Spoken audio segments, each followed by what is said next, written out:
Broadcasting from Studio 300, you're watching Poly Playbook. Hi, I'm Allison Edmonds, and welcome to this week's edition of Poly Playbook, where we recap and preview Cal Poly athletics. This week, in our last show of 2014, we will recap some fall sports and where the basketball team will be over the holidays. But first, men's soccer recently hired a new head coach. Cal Poly made arguably the biggest coaching hire in the history of the school, with the hiring of former U.S. men's national soccer team head coach Steve Sampson. Yesterday, Cal Poly's athletic director Don Oberhelman announced the hiring of Sampson, the former LA Galaxy and Santa Clara head coach, and said he was delighted to welcome him to the Mustang family. Sampson also spent time as an analyst for Time Warner Cable Deportes in Southern California, and to this day, he remains the only American-born individual to be a soccer analyst on Mexican television.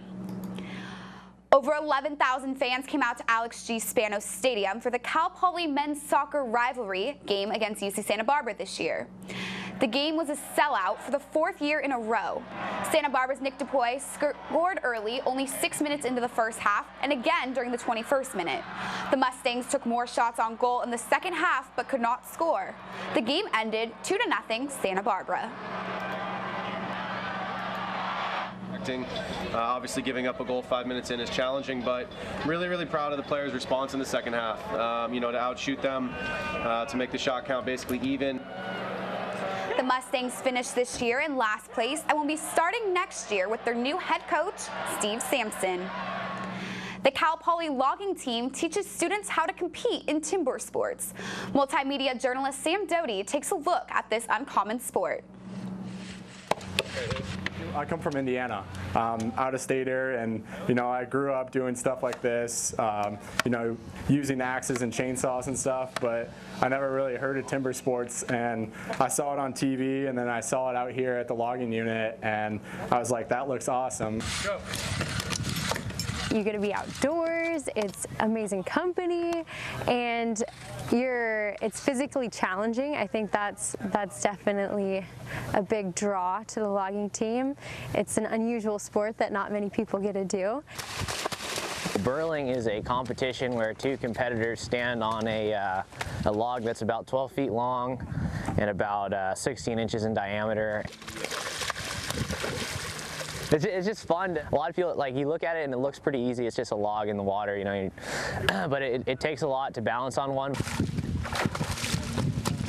Once you figure out how to get the log rolling one direction and then stop it and bring it back and roll it the other direction, I don't know, it's just a cool feeling. The goal of climbing for girls is to get to 30 feet as fast as you can, and for guys to get to 50 feet. I haven't timed myself yet, but today that was the fastest I've ever gotten to 30, so I really like the view from up top. It's kind of cool. And the spurs are what you climb. There's the belay, so if you fall, you don't fall all the way down if you can't catch yourself. There's a lot of variety, and that's one of the beauties about the logging team is you don't get this segregated group of individuals that you see in classes all the time. It's a unique mixture.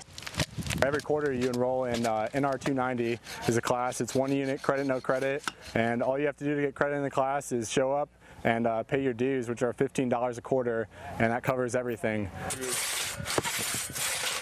The team won first place at the 75th Association of Western Forestry Clubs Conclave this year. And finally, the Cal Poly men's basketball team is setting off on a month-long road trip this December. The Mustangs, who currently sit at 3-3 overall, will not be back in Mott to host an opponent until January 10th. They'll first take on Fresno State December 13th and finish off at Hawaii on January 7th. Senior guard Malik Love said he appreciates the support his family is giving him in a time where he won't get to see them as much as other Cal Poly students this holiday season. Family really knows, or our family really knows that we're doing something special right now, and for them to let us do what we need to do without being at home is great. After the road trip comes to a close, the Mustangs resume conference play January 10th at home against rival UCSB. That's all for Poly Playbook. We'll see you in January, Mustangs.